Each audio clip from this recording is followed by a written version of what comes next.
4, 3, 2, 1, and go. Congratulations, the expo is now officially open.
Good afternoon.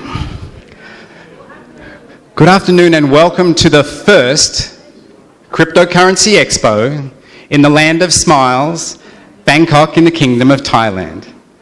I'd like to welcome you from many, many countries, coming here to learn, coming here to share in the knowledge of an industry that is taking over the world's imagination.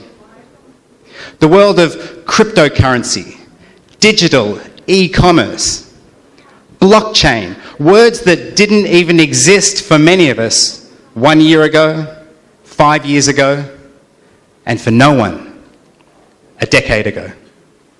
We're going to learn from nearly a dozen experts in their field, people who have dedicated themselves to learning and mastering the applications of the cryptocurrency environment.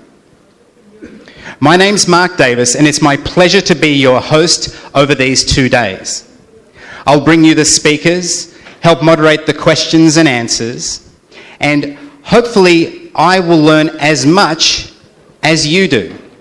So I encourage you throughout the 2 days to ask questions.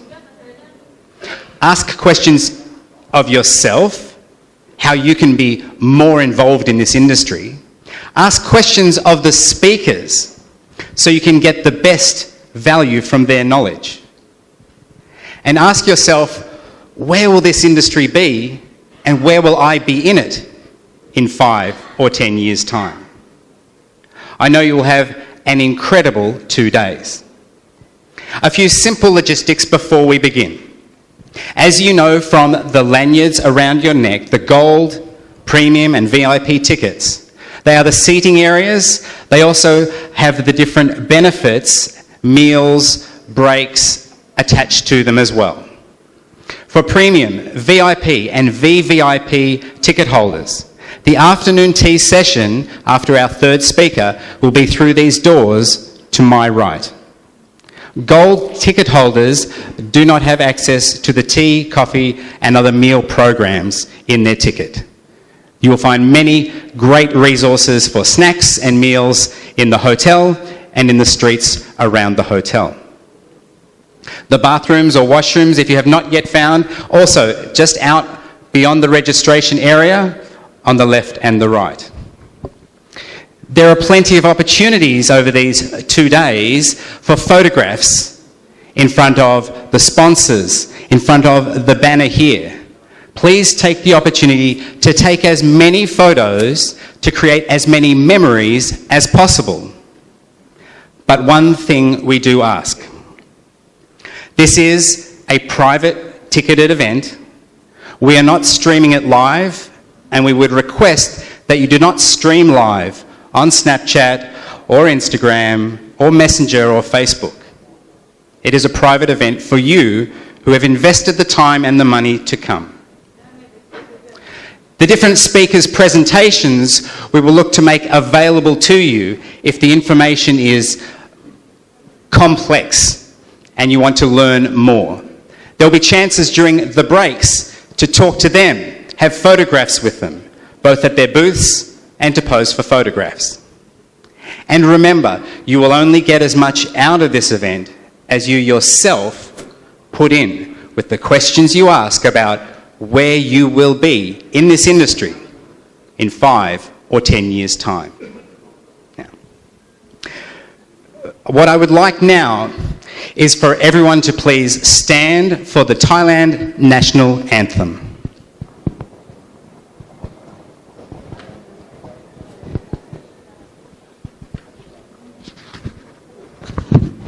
Ladies and gentlemen, please stand for the Thai National Anthem.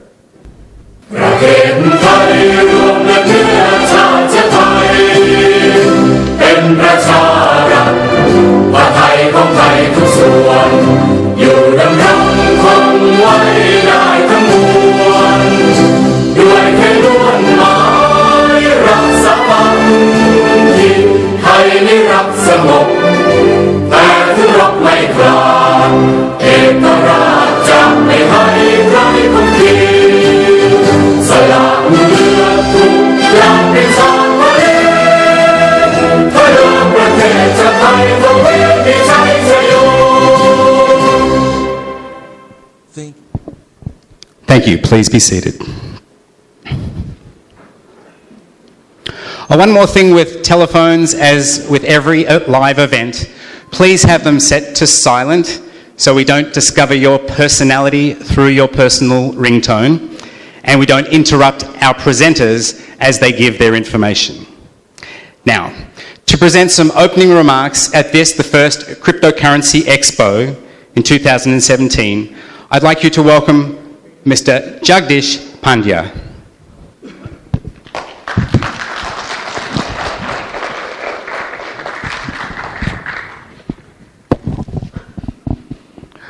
Hello, ladies and gentlemen. Each of us knows that today is a very, very special day.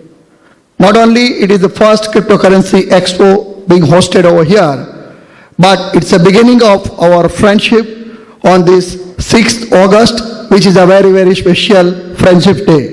So welcome to the world of cryptocurrency. We are going to have a lot of activities during these 3 days. But the main thing I would like to talk to you about is the experience which each of us had in our life when we bought our first Bitcoin. You remember maybe in 2009, 10 or 11, or maybe I purchased my first Bitcoin on 2012. Everybody was looking at me and joking at me because I was talking something which was a digital currency. And today on this day, we are at the peak of our industry. We crossed $3,300 for the Bitcoin, and alternative currency market is on its peak. That is $110 billion plus. And each of my friends and the people that we know are chasing us for buying cryptocurrency. Hey, where do I buy Ripple from? How can I get Ethereum? How can I get maybe Litecoin? Or each of the cryptocurrency that you are going to talk and represent over here. So isn't it a nice feeling to be a part of the industry which was 5 years ago a very small and in a very nascent stage? I'd also like to tell you, in the month of January, our market capitalization was just 17 billion, and today we are 110 billion. Which industry in the world is growing at this exponential speed? 17 billion to 100 billion, 110 billion. So let's have a very good time together. I welcome all the sponsors, exhibitors, our speakers delegates from over 28 countries, and especially the royal government of Bhutan, that is the first government officially participating with us to benefit from this digital currency and cryptocurrency arena. So I'll hand over to Mark Davis to continue it further. Thank you very much, and I welcome you from the bottom of my heart.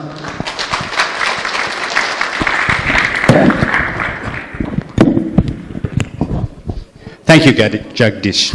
Now, we have something very special for you here in the land of smiles, Bangkok, Thailand. Enjoy.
ขอบคุณครับ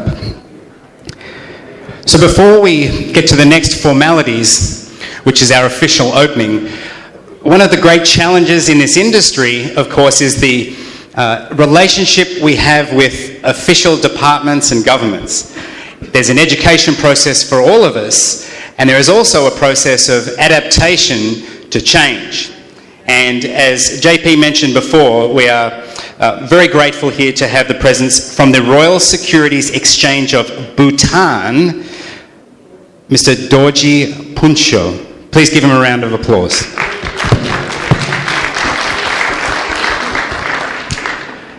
Now, I think Thailand and Bhutan compete for the happiest place on earth and smiles and all those things.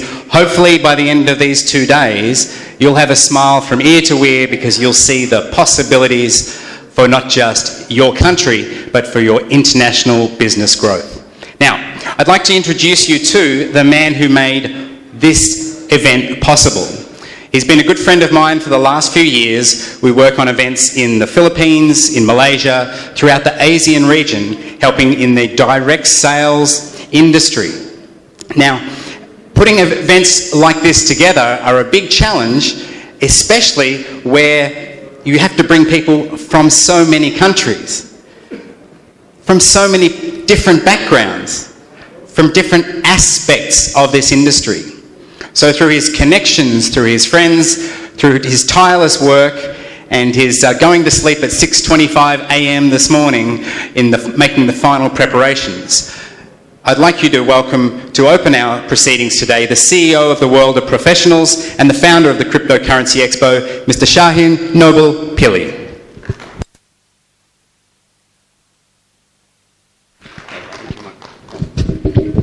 Thank you so much, Mark. Good afternoon, everybody. Good afternoon, everybody.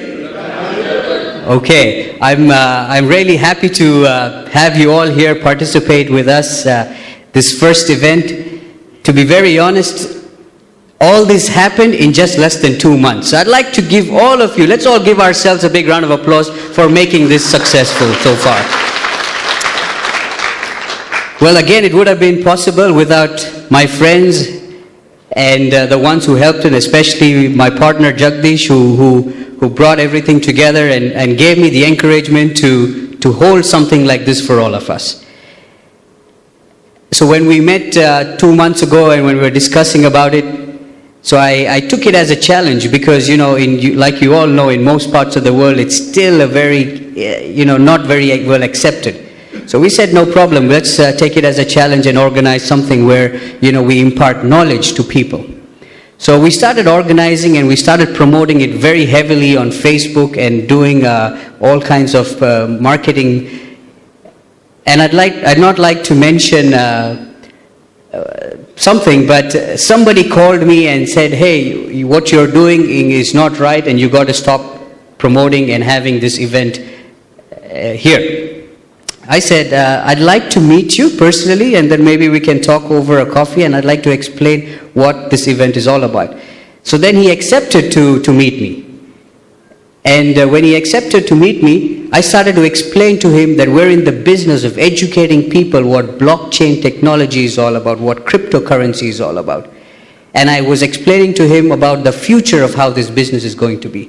And you won't believe, and that government official accepted whatever I said and he's supporting us today. He just asked me not to mention the name. But slowly, and I'm sure, for sure slow, but in the future, I'm sure it's going to be well accepted because all of you here have come with a determination to learn and take this knowledge that you learn here to the parts that you came from. I also don't want to forget but mention that we have today 20, let me just get the exact number.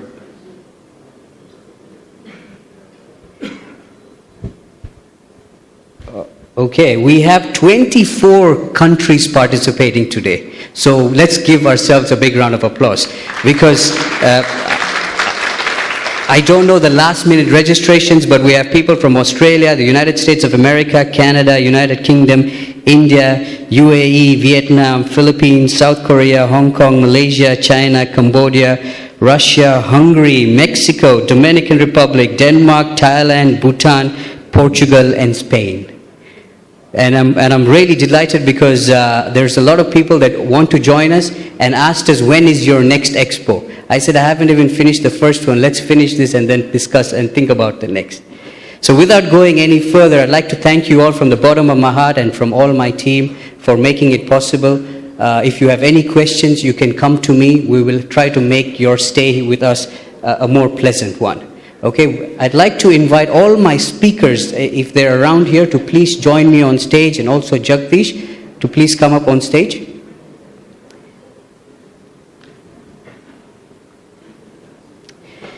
And I also like to invite the CEO of Royal Bhutan the Securities to please come up on stage as well for the ribbon cutting ceremony. But before we get into that, before we get into the ribbon cutting ceremony, I'd like the CEO, Mr. Georgie, to give a few words, okay? One or two words where everybody wants to listen to you for sure, and then we will have the ribbon cutting. Thank you. Thank you.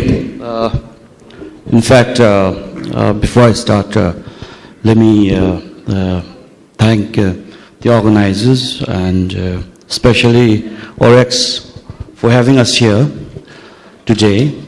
And probably this is the first cryptocurrency expo, and we have already stepped into the future.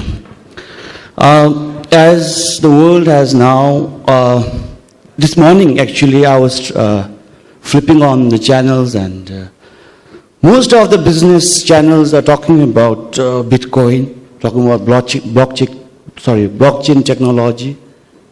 And I was just wondering, oh, what a right time, because even the Russian TV has started, 1 hour program on blockchain technology and how Bitcoin is invading and being a disruptive technology in terms of, saving cost and enhancing transparency in the market. Of course, we from Bhutan, of course, I don't represent government as such, but we are in the capital market business, and we fully endorse something similar to, blockchain technology, and probably in the years to come, we are also trying to capitalize on how we will be able to take advantage of the technology. With these few words, of course, I won't take much time. Once again, I would like to thank all the organizers here. Thank you very much.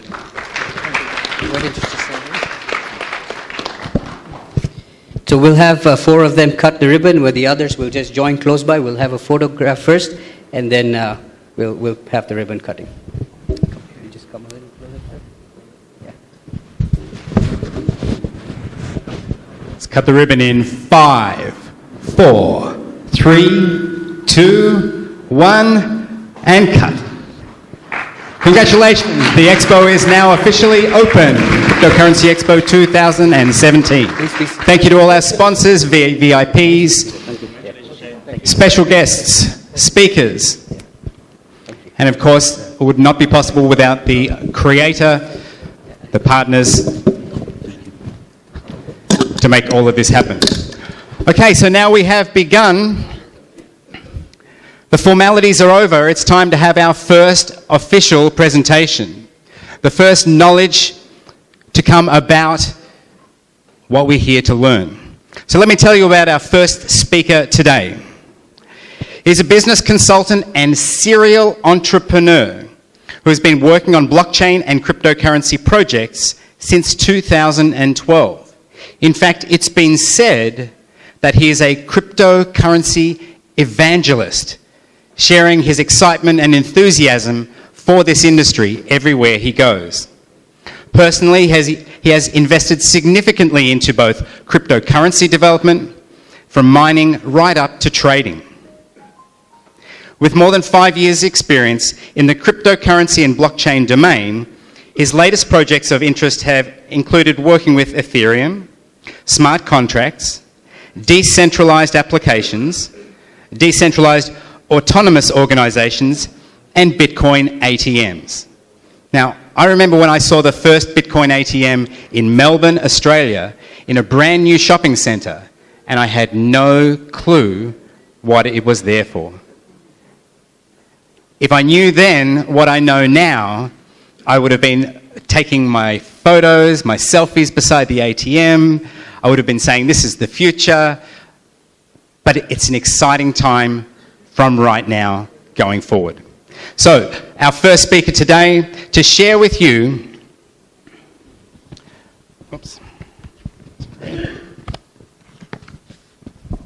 from the Global Crypto Hub, please welcome one of the co-founders of the Cryptocurrency Expo, Mr. Jagdish Pandya.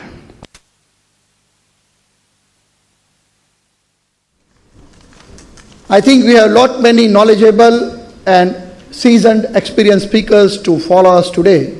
So what I'm going to now is just touch base what are the key things we need to talk about during this expo and the challenges that we face during this industry. So friends, if we see here today, we have got people who are from top mining companies and mining equipment suppliers over here. We also have people who are top exchange owners in this region and contributes a very large volume, especially for Ethereum Classics and Bitcoin in this industry. We also have people who are definitely OTC traders who trades offline, and we are going to have people who are also part of Bitcoin ATM's revolution in the whole Asia. There are enthusiasts who are looking forward for POS integration, BitCommerce. There are people who are here to educate people about cryptocurrency and the blockchain technology. People who are with the academic background and running their own academy and training. We also have investors, in fact venture capitalists who are willing to do a seed funding or maybe to a early stage bootstrappers or maybe to some people to buy a PE or whatever you can. We are also going to have with us one of the co-founder among the top 10 cryptocurrency of the world. And all of you knows that being on top of those cryptocurrency in the world requires minimum $1 billion market capitalization.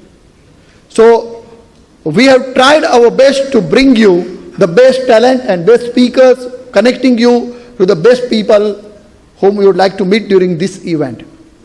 I remember I met a lady from Philippines. When she came to register with us, I asked, what's your interest? She said, I want to start my exchange, but I don't know how to do it. So maybe some connection over here can help me to start up my own exchange. So see people coming from diverse background, from various countries, and you see what are the ambitions. I would like to talk to you about the legal status and certain things which is also a challenge to our industry. People have reluctance. People still have denial or distanciation. People still not willing to accept. That's everywhere. Wherever there is a revolution, the first thing is the rejection. And the people who plays a pivotal role to become the catalyst in that particular industry are the brand leaders. So today, I consider our industry of 110 billion is a very small industry, and it has potential to turn into multi-trillion. And with enthusiastic people like you, I think it's very easily possible.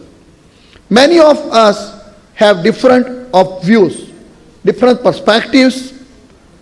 Many people are not going aggressive in this business because of the government participation and legality that they have in different parts of the world. And there are consortiums who are working to channelize the whole business. There are associations coming up, and there are organizations who are trying to create the standards for blockchain and cryptocurrency in this world. In coming days and coming hours, you are going to know many of these people who are going to play a vital role in this industry. If I say this statement, it will be an understatement. Do not get surprised next time in some another event after a few months or after next year, if you meet some of us sitting among us in the next event as a billionaire. Because being billionaire in this business, it happens in minutes. It happens in minutes, believe me. So we are here to take the advantage of the digital age where people need to understand the smallest things about the blockchain and Bitcoin. Because most of the people who do not have technical background about the technology, which is the underlying technology behind the Bitcoin, is the blockchain. And this is for the first time in the different kind of industry in the world when the product has become more superior than the technology which is behind the product. But believe me, blockchain is something which is very disruptive. It's going to change the way industries work. It is going to change the way our lives work. And that's why we need to understand what is blockchain, what is block, what's a chain, what are the nodes, what is the mining. These are things some of our speakers will try to touch. We do not have so much of time to talk about that. We also need to know about something which is next to Bitcoin called Ethereum. Ethereum-based smart contracts and DAOs. Many of you might not be knowing that is decentralized organizations, and there are dApps. This is the application that works on the decentralized way, where humans are not at the center, humans are kept at the edge, and the whole technology takes care of something through the smart contract. There will be many examples of smart contract that is happening in real life. Our upcoming speakers will talk to you about. I am trying to explain you what's going to happen. Then we will also learn how banks are leveraging integration of blockchain for growth. There are many technologies such as Hyperledger, Ripple, Stellar, distributed ledger technology that is very disruptive. And 80% of the banks of the world are now moving towards DLT. Most of them have started research. And some of the banks from various parts of the world, like a bank from Japan, MUFG, has transferred recently money to Siam Commercial Bank of Thailand within few seconds. And this could not have been possible if there was old days of SWIFT and other ways that we used to do. So payment industry is also going to take a lot of revolution using this. National Bank of Abu Dhabi has transferred money utilizing the Hyperledger platform to India. And many countries are now part of R3 consortium. So what we are going to learn here is not only about the Bitcoin or pure cryptocurrency, it's the implementation of blockchain in our real life, and you can talk to the speakers and the people that we know about what's happening in that particular distributor ledger technology industry. We'll also have a spotlight on blockchain's effect on the cryptocurrency industry with the various kind of tokens or coins that is being mined, like proof of work, POW and POS, and how each currencies are competing with each other to rise on that chart of top 100 coins or 100 billion industry. Few days back, we have a new entrant called Bitcoin Cash, and you imagine on the day of the entrant, it become number 3rd currency of the world. Is it possible in any other industry that on the day of your birth you become the number 3 player of the world? It's quite not easy, but it's happening over here. We have got ICOs. They have raised 100 million, 150 million, 180 million within minutes. No need to go to venture capitalists and give your elevator pitch and wait for fundraising.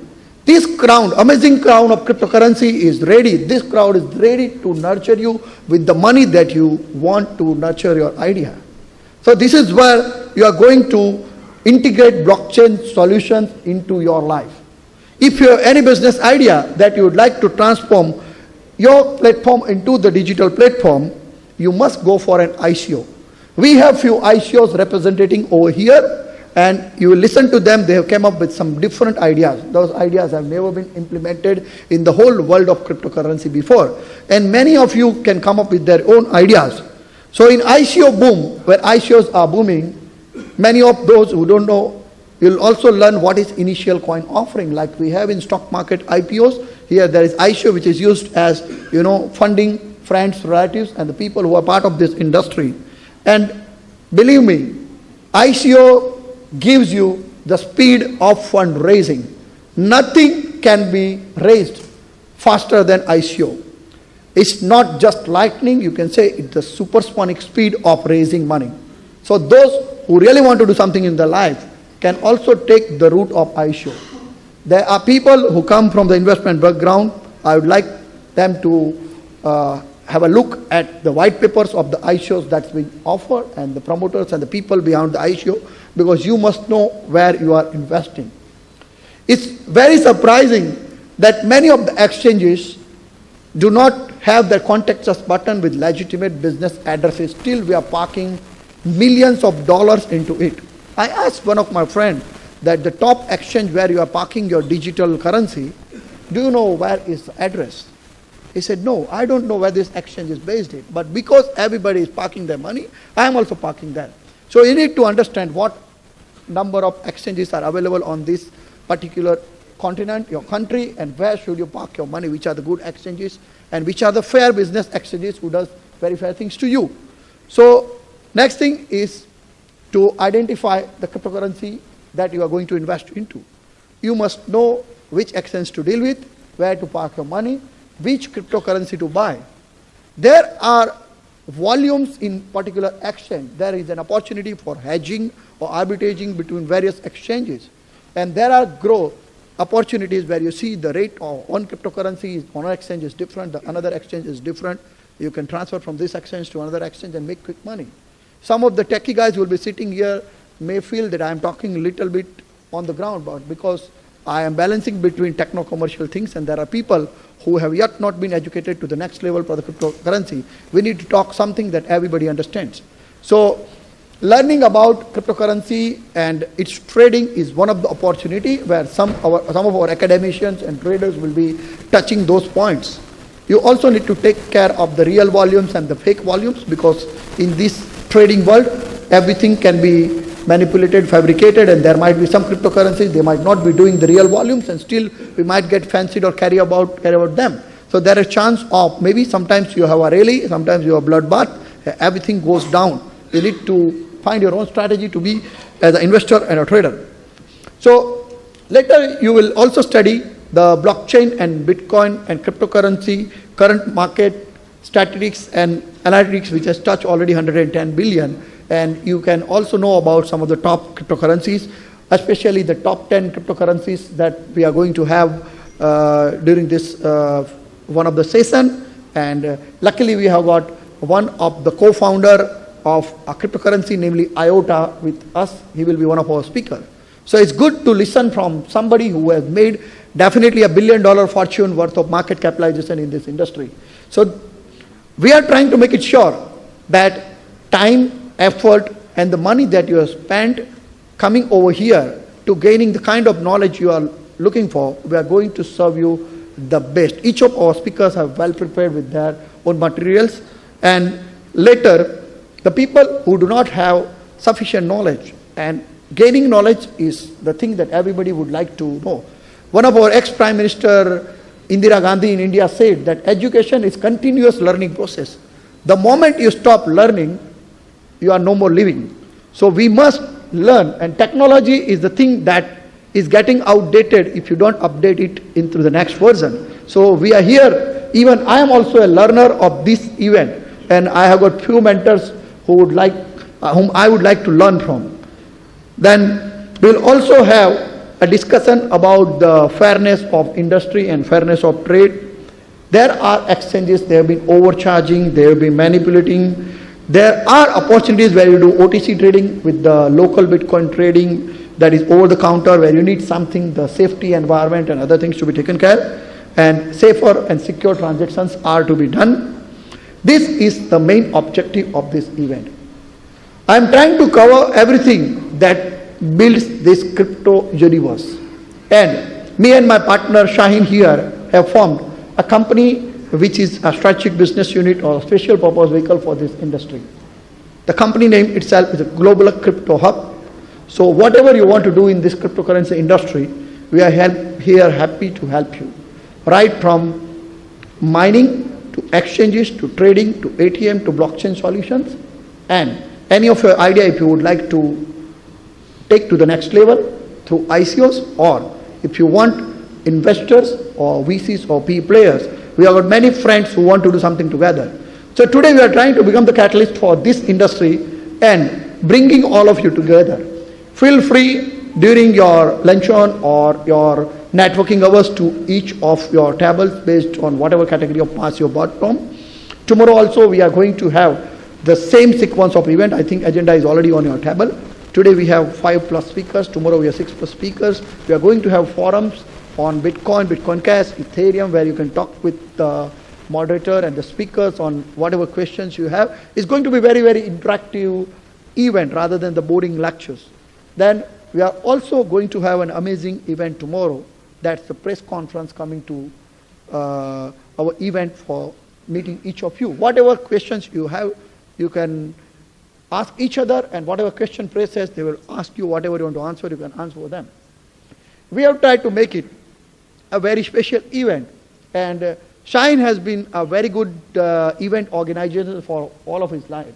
I know him since more than 8 years, and this event he has tried to put his best ever possible. We are going to have Miss Universe 2005, Natali, to be with us during the prize giving ceremony tomorrow. She is also accompanied by Miss Grand International of Thailand, and there is a superstar Thai lady coming to see all of us. There will be red carpet welcome and many other things happening for you. Enjoy most of your time. In upcoming sessions, I may have chance to interact with you more. So rather than boring you with more subjects which my speakers have to speak, I would like to end up my conversation over here, but beginning of interaction with all of you guys. Thank you very much for coming here, and enjoy your stay and this event. Okay.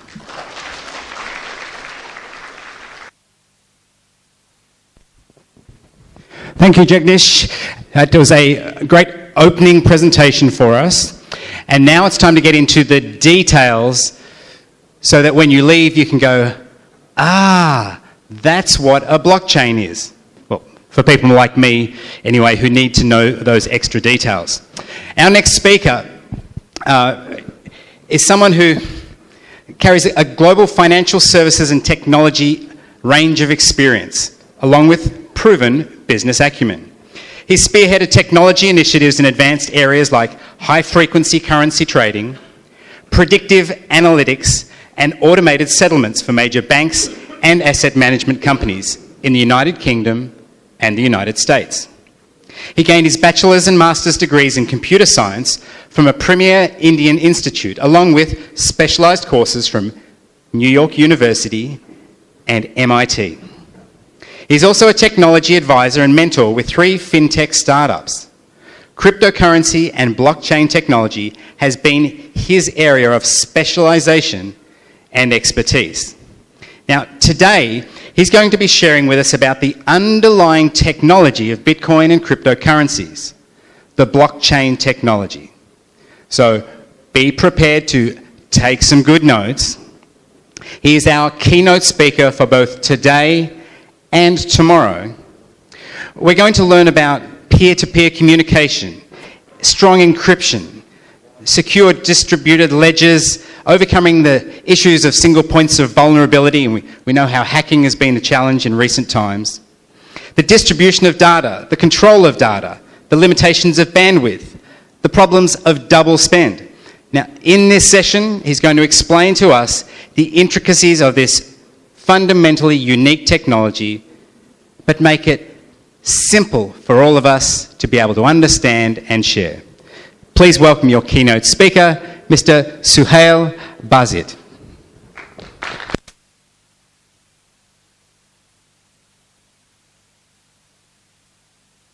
Check. Mark, thanks a lot for the nice intro. I had planned a slide in case we didn't have as good speaker as Mark to introduce me, but we can go further on that. So, well, I've been a technologist for most of my life, and currently I'm based in Dubai. I work for a global software services company. I like reading, and mostly I'm associated with a few startups at any given point in time. I'll try to keep this session very simple. I know blockchain and the technologies can be quite intimidating or even confusing at times. My objective is to keep it very simple, so for all of us to follow and understand what we can all take back from it. There will be questions. We have some time later after the session for questions as well. So please feel free to note down any questions, and we'll take it up after the session, after the presentation. Let me take you back in time a little bit. So in the early 1900s, a young man revolutionized automobile industry. He used the tools and the techniques that were available at the time, and yet he was able to create a remarkably different way of manufacturing cars. We are talking about Henry Ford and the famous Model T. Now, Henry Ford did not invent automobiles, and not even the assembly lines.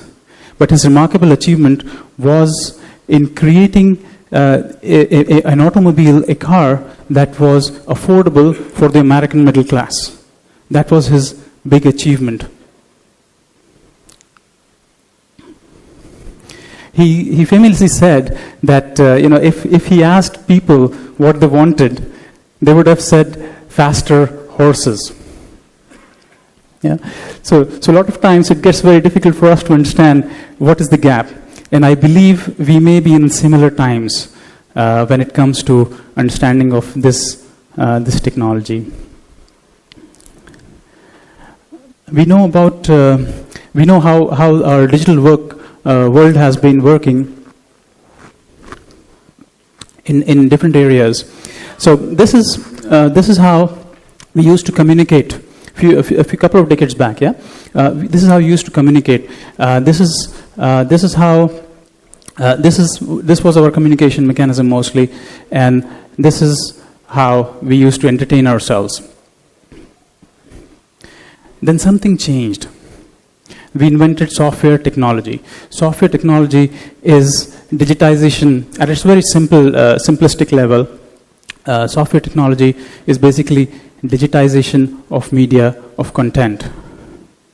So you are now able to digitize voice, audio, video, graphics, text, documents, all of that. And you can share that across through the internet. Well, that has an immense impact on us. It has brought the entire world together without borders. So this is how we communicate, and we send messages to each other.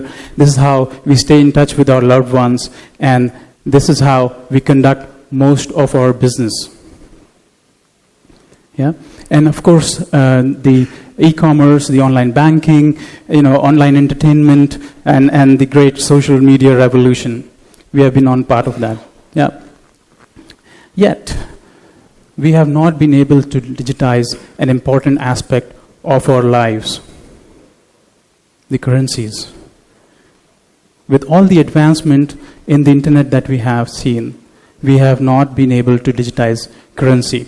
Let's explore this further. Yeah. So how about can you transact without banks? Can you carry a single identity across the internet? Currently, you have a separate identity for each session on the internet, each part that you do in different portals. How about carrying out businesses without intermediaries? How about connecting the sender and the receiver? How about connecting the farmers, the art creators, all of them to the actual recipient who is buying? The current internet has not been able to do that the way we want. There are various reasons, there are various facts to it. At its very simplistic, the reason is the internet is designed for sharing information, and that alone. Our current internet is designed for sharing information, and it does it perfectly well. There's nothing wrong with it. Yeah? But what we are talking about is further on. We are looking for something like transfer of value. We want to have a mechanism that transfers value. Yeah? Again, trying to keep it very simple, what would be a transfer of value? If you and I agreed to trade this device, let's say, against a $10 note, yeah, we will do this trade. When you hand over the $10 note to me, because of the value, a certain value that note carries, that value will be instantaneously transferred to me. Now, it's not same as sending a picture of the note. Yeah? If you click the picture and send it to me in email, it doesn't work the same way. Yeah? And yet, the internet can do that part. So how do we facilitate transfer of value? Well, we have found ways of creating intermediaries and trusted bodies and huge hierarchical institutions between us. So now, if you have to send the $10 note to me, if you are not in the same space, you will set up a bank account. You will ask me to set up another bank account. We will have these institutions rise up. So there is the banks, there is the commercial authorities, there are regulatory authorities, there are compliance, central banks. All of these people have to come together to facilitate this transaction. So of course, we do have e-commerce, we do have internet banking, but that's not digital money. That's having all of these institutions work for us, because our internet can only do sharing of information. It does not do transfer of value for us. Okay, so let's take this further. We need to have ways to establish business interactions. Let's say, what is important? What is the most important thing when you look at a business transaction? So, of course, when you and I agree on this deal for me selling this device to you, we need to, the most important thing we need to establish between different parties is trust. Unless you have trust built in, you cannot have trade. You cannot have commerce. And again, we found ways. We established things like the banks, the institutions. You trust them. You trust your bank because there are people watching over it, and you have these institutional hierarchies that are set up, and you know that it will work the way it is supposed to work. You know your online banking. You know your ticketing, airline ticketing. It will work because these are trusted bodies. Now, if we are talking about an environment where we need to create trust, how do we do that? Well, I'll say, let's go ahead with the age-old mechanism. We have already been doing that. We don't need to invent too many new things. How do you think we set up contracts? So when we sign, let's say, a simple lease contract, or mostly a power attorney, how do you validate those? You have witnesses. You say, okay, if this was a trade, there are two people who will witness this transaction, and they will validate this transaction. Yeah, this is how you have been doing it. We continue with that. Let's use that mechanism. There's nothing wrong with it. This is how we have worked through it. So now we are saying we will have witnesses among the group who will validate this transaction. That, we promised this and this has happened. Now, two witnesses are good to have for, probably we can say, okay, let's have everybody on this table to agree on that. Yeah? But then, wouldn't I be able to manipulate somehow, or somehow influence people to invalidate the transaction? Yeah? How can we be really sure? How can you be really sure? So we said, okay, let's get some more people to agree on this transaction. So we'll say, okay, another table, 2, 3. How about the room? How about entire room? So compare this. If there is an agreement between two parties, there are two witnesses versus the entire room. Well, I say no, more than that. I need millions. I need billions of people to agree on this. So I'm saying, let us build a trust across the entire world. Let people across the world be witness to your transactions, to your contracts, and validate them. Yeah? Do you think we will build in a lot more trust in that case? This is how it should be. This is how it will be. Yeah? So Let's take it ahead. So, we have, coming back to the example, we have this room. All of you will receive this information about the contract, and you will say, okay, I have seen this contract, I witnessed that, and this is how it will go ahead. Now, what if still I am able to influence some part of the group? Yeah. So, fraudulently or whichever way, even if I am able to influence some part of the group to go away from the actual contract, we will implement a rule. Okay, we'll keep it very democratic. We'll say, okay, we'll implement a rule that says 51% of the population of the participants in the group, if all of them agree, yeah, if 50% agree to a certain contract, it is validated. Yeah, we'll do that. Let's call it consensus. Yeah, so consensus is very simply all the participants, only 51% agreeing to it. So that also means if I am not able to convince 51% of the entire group, I will not be able to influence them. Yeah, fairly secure, fairly safe, yeah, trustworthy. Now, if you have so many people connected, if you have to send across this information to everyone about this contract, this room, outside of it, you need a fairly robust communication mechanism. The term we use is networks. Yeah? I'll go slightly technical, but it is important for us to understand what it is, because you keep hearing these concepts at different places. It's important for you to know the underlying concepts. Yeah? Surely if you would be investing in a company, you would want to know what the company does, how it works. So this is the basics of it. There are several types of contracts. So as networks, you would have seen it at different places. I'll try to keep it simple. A centralized network, this is one of the types of networks. A centralized network is where you have a central controller in the form of a server, and everybody else connects to it to receive information.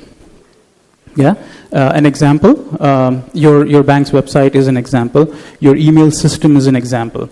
Yeah, so there is one server that is available for all the clients to connect. Let's take it further. Are there any other types? How about a network which is decentralized? So you have multiple servers, okay?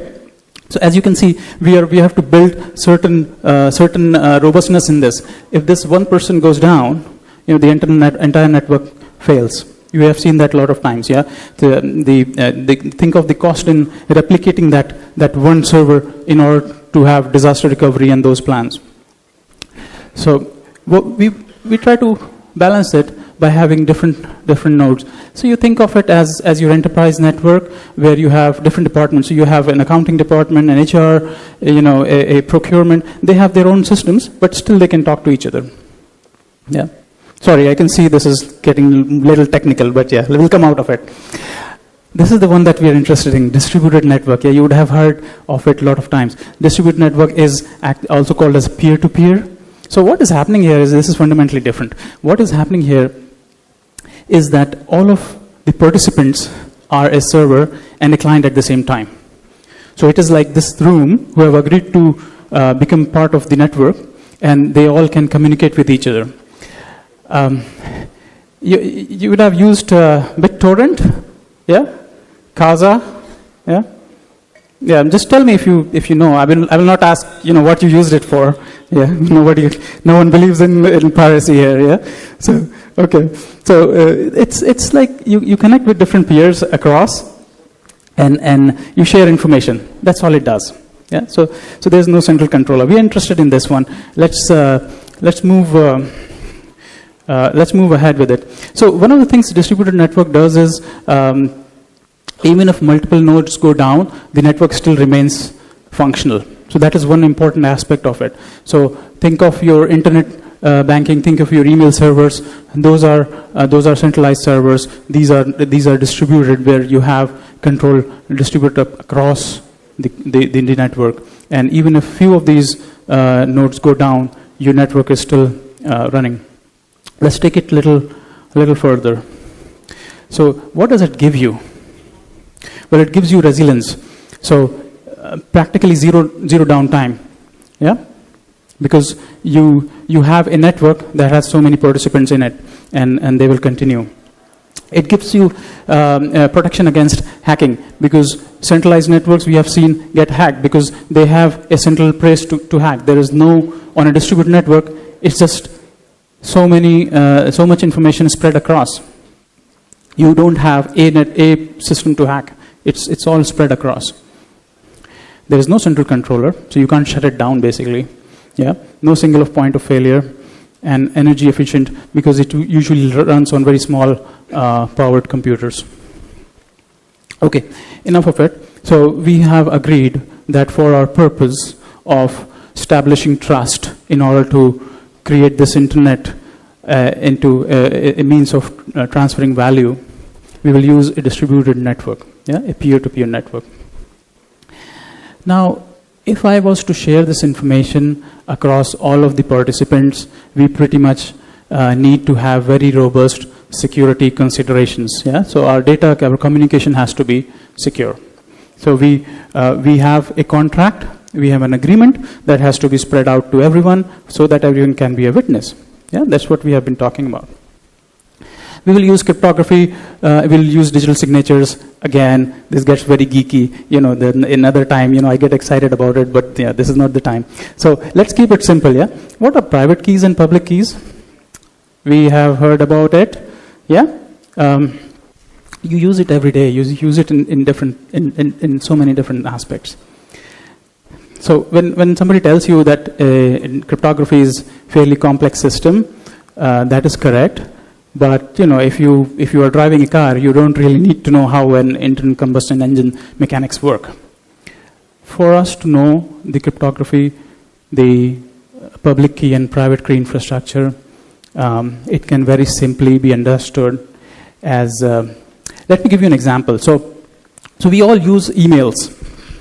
So for me, your email ID is your public key.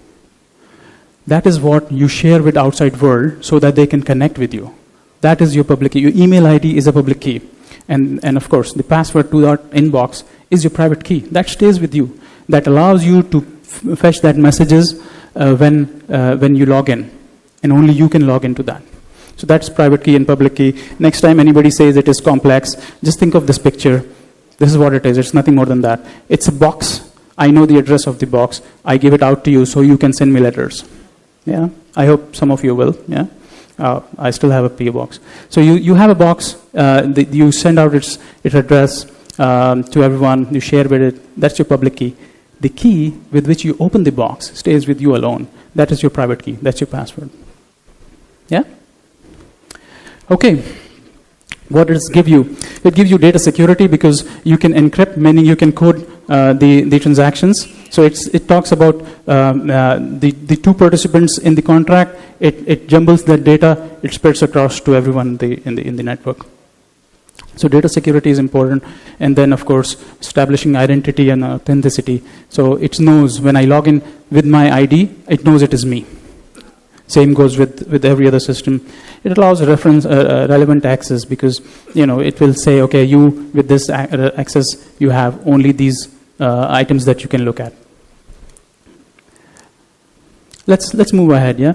So if we are talking about spreading this information across with a larger group, yeah, millions of people we promised. Is it not easier to break this information in small pieces, yeah, small chunks, and then send it across, as against sending a large piece of information, sending a large piece of data? It is always easier. This is how it is done. Can I request we call it blocks? Yeah. So these blocks are small pieces of information that will be put together and sent across. So in our case, going back to our original example. In this contract, it will be an owner of a device giving it to somebody, somebody accepting it for a price and the transaction. So all of this information will be put together into small pieces, chunks, which we will agree to call as blocks. Okay, what kind of information does a block contain? Yeah, so a block can have different transactions. Yeah, it could be payment. It could be an important document that is being signed. Yeah, it could be different things. Yeah, a shipment received. Yeah, so all of these become transactions. All of these become information that pertain to some contracts. And for us to be able to establish trust, we need this to be sent across to everyone. The way we will do it is by using a block, and we will code it around by a formula. So the block is collection of transactions which is locked up through a coded formula so that it doesn't get changed ever. That is a block. Yeah. Well, it's simple to say. It connects when you have a new block. It connects to the existing ones. In the end, you form, you collect all these blocks together to make up the entire information. Coming to the real world, yeah. I have an 8-year-old daughter, and we share the passion of reading. So a lot of times we have this kind of discussion with them. What if we compared these blocks and the connections to a book? Yeah, I like it this way. So remember when we said transactions, those transactions are the sentences that you write on a piece of paper. Yeah, when these sentences come together on a page, they become a block, and each page has a page number that cannot be tempered, that cannot be changed. Yeah, and then we know that pages connect together inside a book by page numbers. And when we have all these pages connected together, you form the entire book. Now what is happening here is we are able to condense all of that information into very small pieces. We are able to send it across to the entire world, and the entire world will make that book together, and that book will never be changed. Because it will have the same information, it will have the same page numbers. You cannot tamper with. If you tear up a page, you try to tamper with it, it will be invalidated. The entire network, because of consensus, will say, boss, you are not in the network, you are not valid unless you get the right page in. Yeah? Okay. So, did somebody say the information cannot be changed, the data cannot be changed? Yeah? Yeah? What is that property? Yeah? If you do not change, if you are not able to change, it is immutability. Immutability is a property in which you do not change the information at any point in time. So what we are promising is that information will be distributed across, it will be sent across to all the participants globally, and this will stay in the network forever. So it gives you multiple things. It gives you, of course, the data security, but it also gives you the lineage. So you will be able to traverse all the way back, and you will be able to learn what was my first transaction. I mean, think of it. We have been in different countries. You know, I can't carry my financial records. I can't carry my medical history. It's all spread across into different places. Wouldn't it be nice if you had one system that you can connect to and get your all your medical history, you know, all the tests you have been doing over the time, or whatever different things? It applies to everything. It applies to education. It applies to finance. That's the world we are talking about. So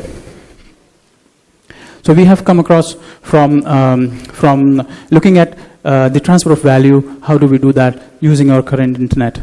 Yeah, and these are the immense possibilities that are there, like in the times of Henry Ford. Now going back, going into the automation part of it. Yeah, I'm towards the end of the session. Yeah, so bear with me a little bit more. We want automation. It has been proven over and over that when you remove human intervention, you get more efficiency. Yeah, in Wall Street. I mean, it's more than 10 years back, I was able to see more than 99% of the trades were done by algorithms. We are just too slow to be into an efficient mode. So how do we automate this further? We have talked about currency exchange, we have talked about remittances, but how do we automate different things in life?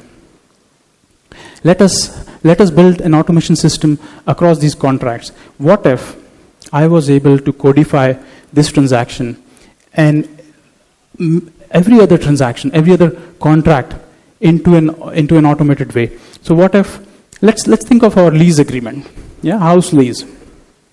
Yeah, is it fair to say that a contract is a collection of data and rules? Yeah, when rules and data come together, that is a contract, like a lease contract. Yeah, so you know the data is the house, the rent, the dates, owners, you as a tenant. The rules are, you will have to pay this rent, you will have to pay this deposit, you can stay in, use that apartment for that much time.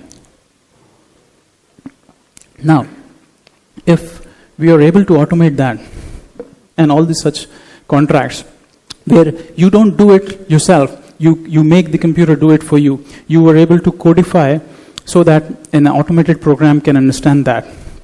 Such a contract will be called as a smart contract. So smart contracts are very basic way of automating your current legal and legal contracts. Yeah. Let's think a little more, because this is where blockchain goes further from the Bitcoin and the cryptocurrency part. Yeah, because this is the important part, because this is actually what is transforming the world. This is the main reason why it is called as the next internet. So let's think of a smart contract. Yeah, how do we initiate? So let's say we have. Let's say we agree on a wager. So we say, okay, I don't know actually the weather outside, but we'll say, okay, if it rains, I'll pay you $10. Yeah. If it doesn't, you'll pay me 10. Yeah. A simple bet on weather, against weather. We code it. Yeah. We put it onto the network. So okay, these two people are betting. They will put $10 each, and let the system decide and let the system make the payout. How will this work? Yeah. So I have created the smart contract. I'll call it escrow, because this is the code. So two people, yeah, Jack and Jill, went up the hill, yeah, but they had problems last time. So they decided to stay back and rather bet on the weather. So Jack and Jill are betting on the weather. Yeah. They put up $10 each.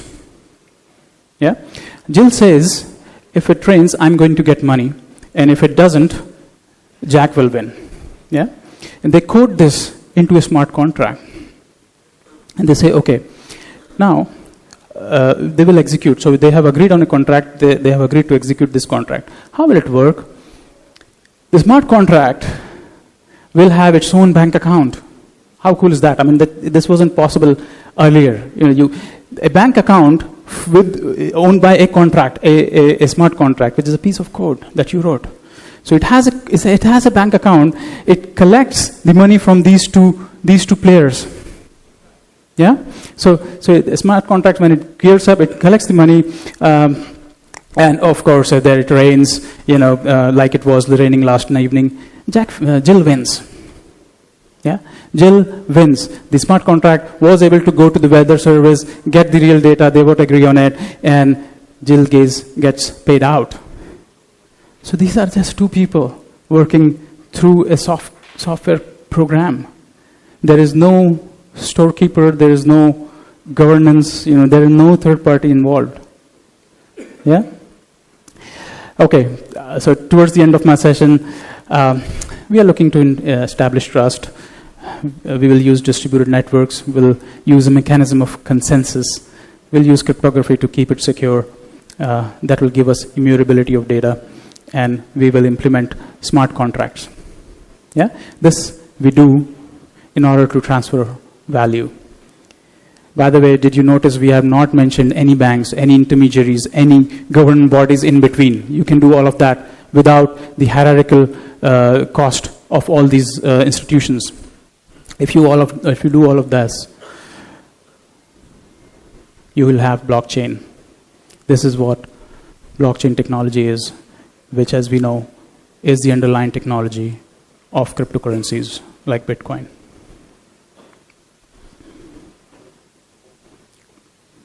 With that, I'll end my session. Please feel free if you have any questions. We have few more minutes. If you have a question, please raise your hand or bring you a microphone. We are recording, so we want to get the question clearly as well.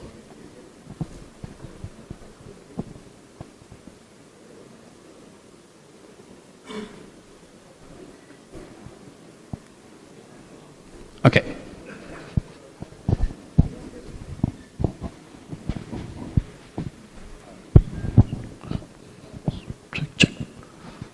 Thank you. Thank you for the comprehensive presentation. You talked about transfer of value, but when it comes to store of value, how do you determine that? The storage of value, you said? Sure. Okay. Okay. Thank you.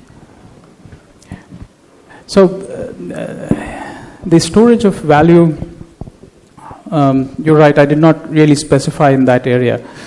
Transfer of value is very important for us to be able to manage manage the transaction without intermediaries. So that's what our focus has been.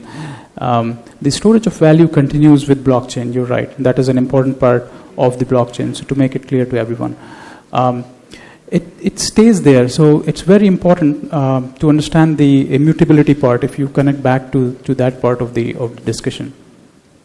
In that, you will be carrying that data throughout the life.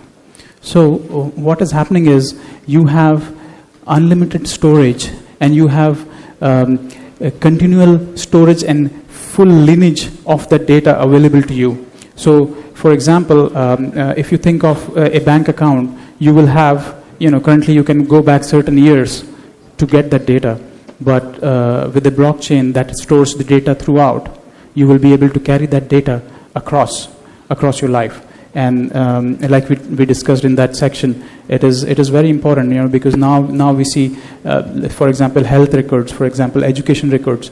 These are with these institutions. Unless I go to that hospital again and ask them for a piece of paper that says how much was my blood sugar, 10 years back, probably it's not even possible. I can ask for a few months back only. So for you as an owner of that data, so you think of it, you are the owner of that data, not the hospital, not the providers, not the insurance. Yeah. Similarly for your education, you are the owners. You are the owners of how you performed over the time. So think of storage of data throughout blockchain, throughout the life. You will carry that data across. You will be able to verify it. You will have a proven record. You basically don't need, in some countries like UAE, you have to get your degrees legalized because it's a piece of paper that some university gave me 20 years back, and they don't have a way of knowing if it is authenticated. So they have to go back all the way and get it verified. If we have this storage of data, like you mentioned, on blockchain, there's no need for it. You log on, it's right there, and it's verified because millions of people have agreed to it. Thank you so much. Thank you for your question.